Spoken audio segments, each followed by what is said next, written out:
If we get the chance to surf and snowboard in the same day, I will be pumped. Alaska is known for having just everything bigger and steeper than anywhere else in the world. I think there's something wrong about actually surfing and snowboarding the same day. It's not supposed to be. In Alaska, it's full on. It's not a game. The waters around here have a tendency to claim some people. Definitely don't want to be one of those guys. There's too much just in front of you that's gnarly enough. I mean, just the rocks, the glacier cracks. I mean, you gotta be smart out there. So worrying about being far from civilization, I mean, if you're worried about that, you shouldn't even be out there, because there's too much other gnarly stuff that could get in your way. 6 million ways to die, choose one. 6 million ways to die, choose one.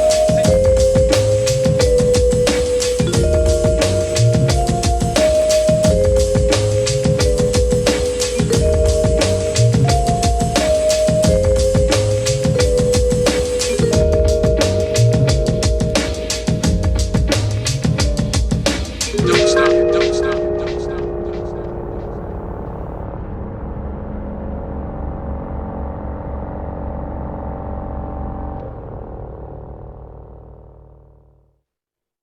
Yeah, my name is Sean Dog. I'm from Alaska.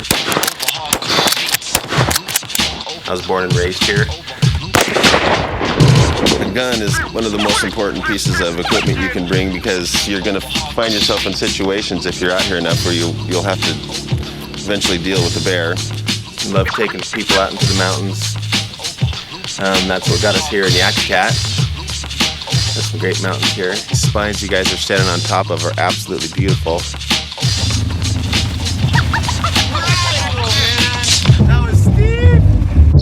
I would consider myself an adventure specialist. I really like taking people out into the wilderness and trying to see what they're capable of doing. You know, I can facilitate getting people to places, and once they get there, you know, they're kind of on their own.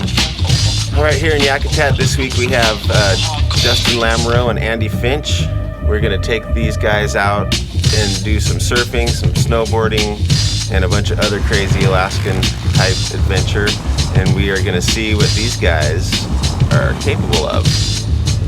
And hopefully they are true stallions and accept the challenge, because what we're about to do is gonna be pretty high voltage adventure.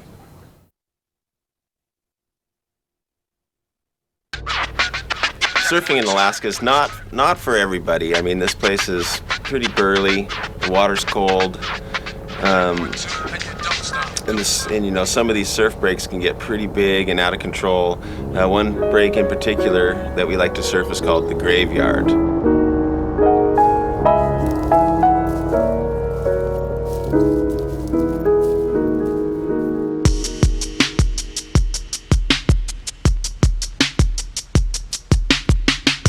And this break, when it's firing, is one of the best breaks in the state of Alaska.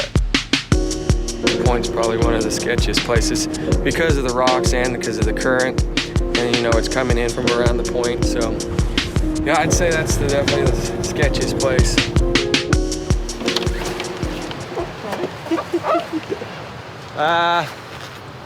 Just cruise out, just walk the rocks here, and then walk through a little bit of whitewater and duck a couple waves, and we're out there.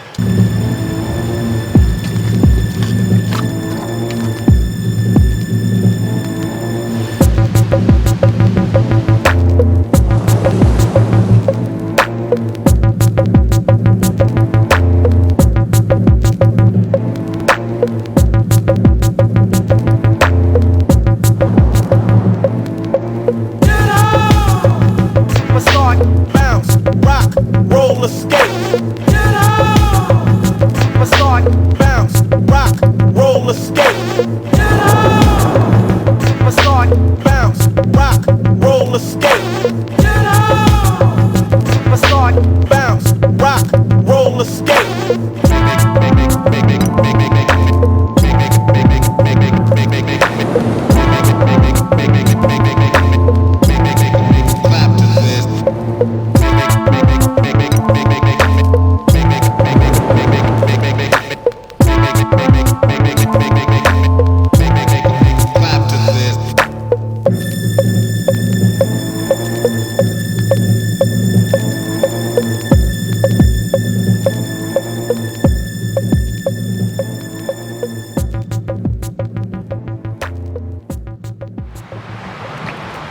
good first of the season session. I'll get the summer started up in Alaska. There we go. Got a picture of Alaska surf, so that's my wallpaper now. I was so sick. I can't wait to get back in there. Just too much fun. Like, nobody out there, a couple buddies, fun little smashable waves. I mean, everybody seems awfully stoked out there, saying they're some of the nicest waves they've had in a long time, so it's definitely good surfing. They were talking about the sun going down at 9:30. They were happy about that.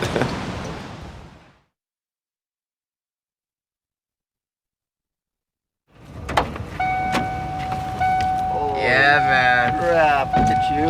Yeah, dogs. Tell us about the plane ride. Well, plane ride is going to be long. It doesn't seem too windy, so it won't be bumpy. The landing ought to be exciting. Supposedly fly Andy, Sean, our guide, Jeff, one of the filmers, and myself, and the pilot, and even 2 surfboards, let alone the camera gear and our stuff for a couple days in that plane. But it's not my plane, so who knows? Yep, we're gonna land right on the beach, right in front of the lawn. Right now, I'm kind of thinking we could just surf here in town and it'd be fabulous. Crap.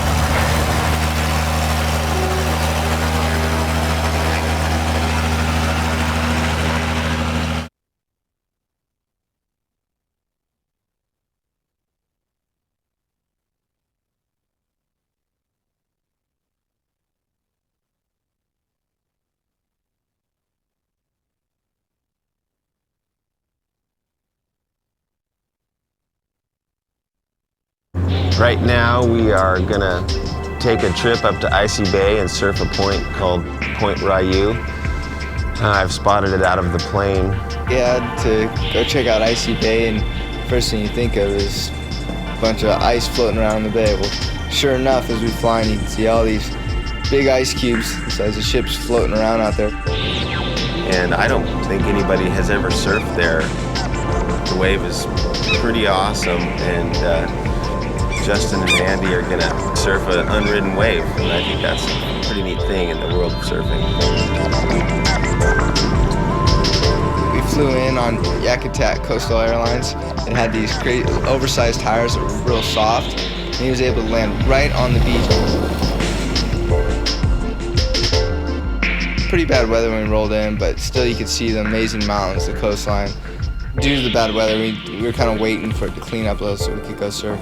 We took the boat out in the bay. What's up, Andy? Andy, pleased to meet you. Good to meet you. Justin, how's it going? Nice to meet you too.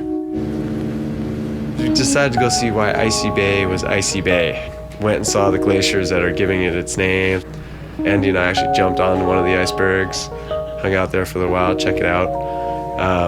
Definitely water that you wouldn't want to fool with. They pulled somebody out dead the night before that we showed up. I guess nobody heard him, and they found him washed up on the beach like 20 minutes later. How slick is it? It's really slick. It's really slick. Dude, you gotta see the blue in this ice. It's just this crazy color.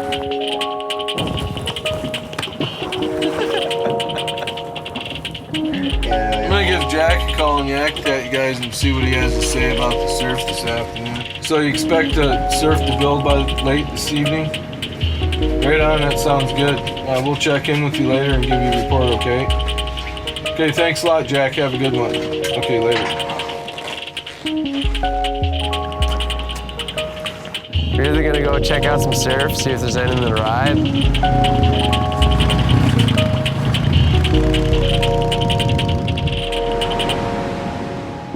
Get all AK or something, I don't know.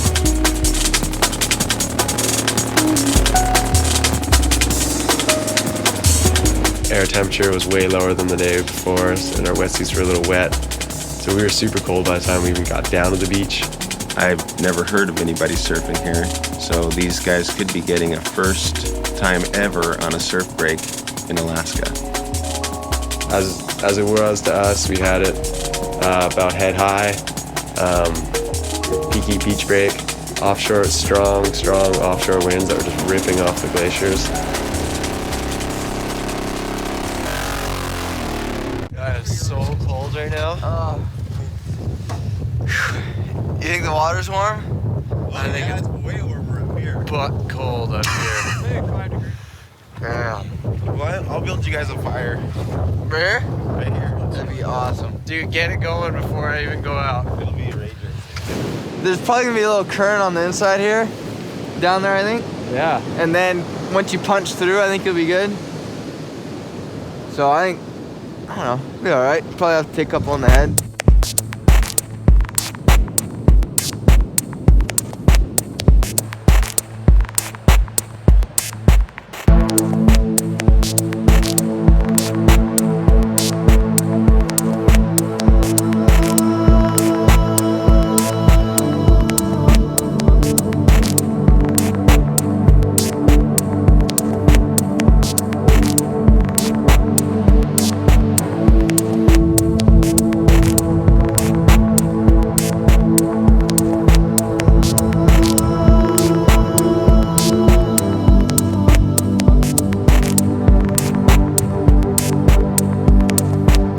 That one was definitely a tough surf to get done. Just really cold before I even got in the water.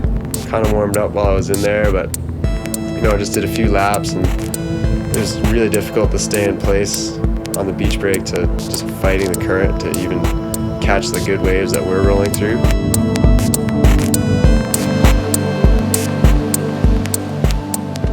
Water is definitely colder than down in Yakutat, just from all the icebergs and everything are just flowing out like maybe about a K down the beach. That was a fun one to end it on. Got bounced off the bottom. Just checking out the, I don't know what you call it, the flexibility of Alaska dirt. We had fire going, but just the whole mission in and out of there, and the water, everything, I got super cold. Actually burning. It's pretty hot still, and we put it in the fire to test its capabilities, and we're gonna see if this thing will still work. Revolution. I hear sounds. Dude, the side of that phone is melting. Hey, let's try calling my mom. That's insane.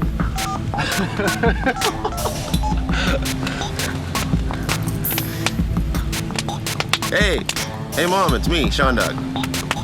I enjoy checking out new spots. Even if they're a little more difficult, God's gonna teach you a little bit of patience. I was just sitting by the fire and just stayed fully suited up and just put my fleece on and my jacket on. I'm gonna stay like this the whole way home. And it was kind of a mistake on our parts for thinking it was only a 20-minute ride, so I was like, oh, it's mellow, I'll be back indoors in no time. But it was another 45-minute drive out on an ATV.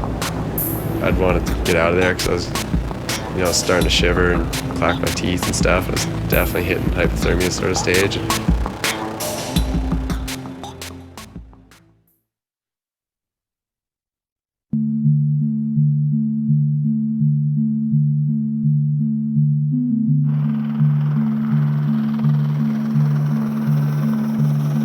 I've known Al for about 5 or 6 years, and he's been flying us in Haines for 5 or 6 years. 5 or 6 years. Yeah, I've flown in the mountains all my life. And at first, I wasn't terribly good at it, but you pick it up as you go along, and you have to know about winds, you have to know about mountains. Where we're going today, I'm not that familiar with it. I'm always looking for lines, looking for skiable snow, that kind of thing. There's also the avalanche danger, the danger of the instability of the snow, which affects me because I don't want to get caught in an avalanche either. And occasionally I start avalanches, and occasionally I've had to move because I've seen avalanches coming towards where I was parked, and you learn not to do that anymore. So that's always a factor. You get 10 miles out of town and it really doesn't make much difference because help is not going to be able to drive to you.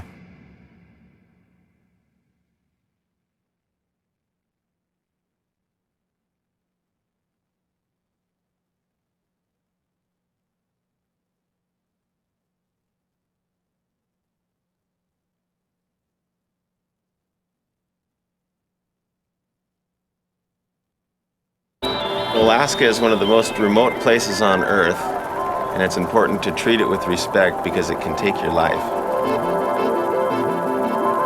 I pictured steep mountains and then like glaciers at the bottom, but I was really surprised to see how much ice is up at the peaks and all down the face.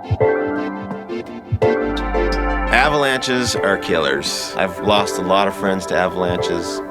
That's going to be our greatest challenge out there is finding slopes that we think won't avalanche. All right, you guys, just curious what your lines are gonna be. Looks to me like you got perfect light right now. These spines you guys are standing on top of are absolutely beautiful. If you drop it more to your right, then it'll be smoother. Snow looks pretty good. So when you guys got it figured out, call us down here and let us know what you're thinking. When you guys are ready, give us a 10 count.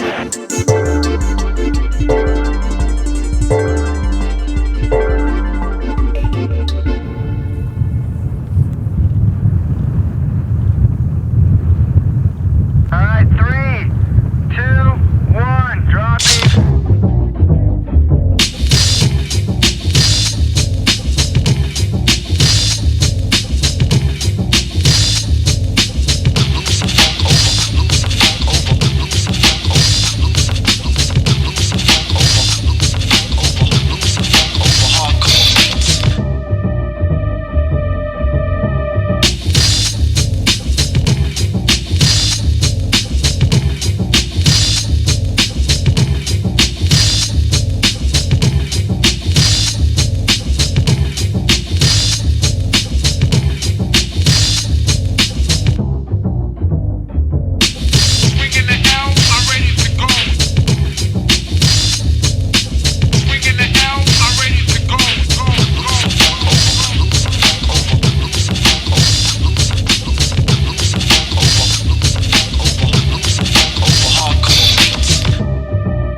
Everything looks different from the bottom when you're at the top. It just, you lose track of what it was, where you need to go.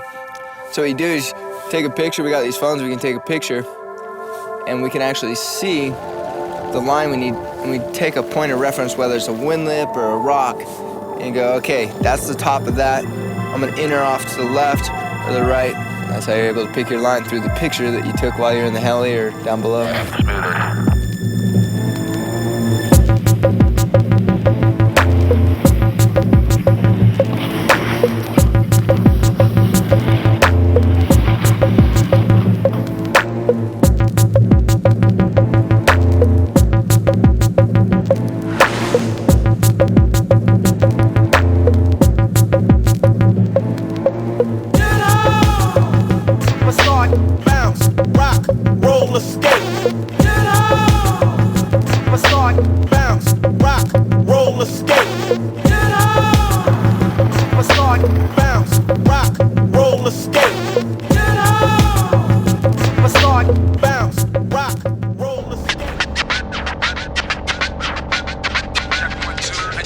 Alaska was everything that everyone's ever said it was as far as backcountry riding is concerned. Like, it's definitely bigger, it's definitely steeper, gnarlier. What gives Alaska that craziness, that big goal, is the gnar factor. You know, those big, steep mountains. You might hear about it, but when you actually come to Alaska, it's still just, you have no clue what you're in for.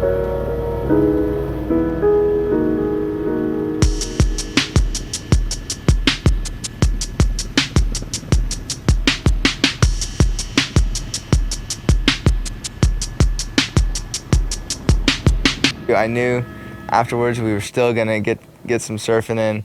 I mean, talk about your dream day. It doesn't get any better than that.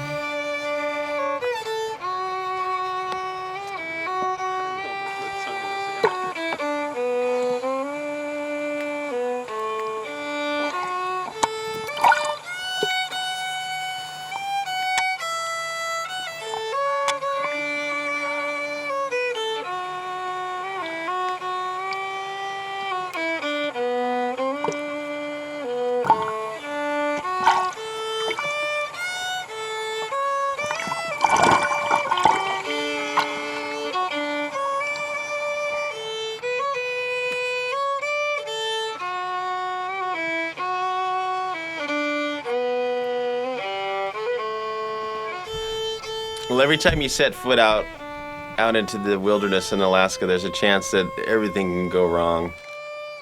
And we were fortunate on this trip. Everybody came home safe, and despite how extreme everything was, it all went well, and everybody's home, safe and sound. Yeah. Nice. That was a short version. Yeah. Well, all my life, I've tried to avoid angry seas like that, and anybody that'll take a piece of cardboard or a cut-out piece of plywood and go out there and stand on it, they should have their head checked. A little booty juice. Booty juice. See, I like that.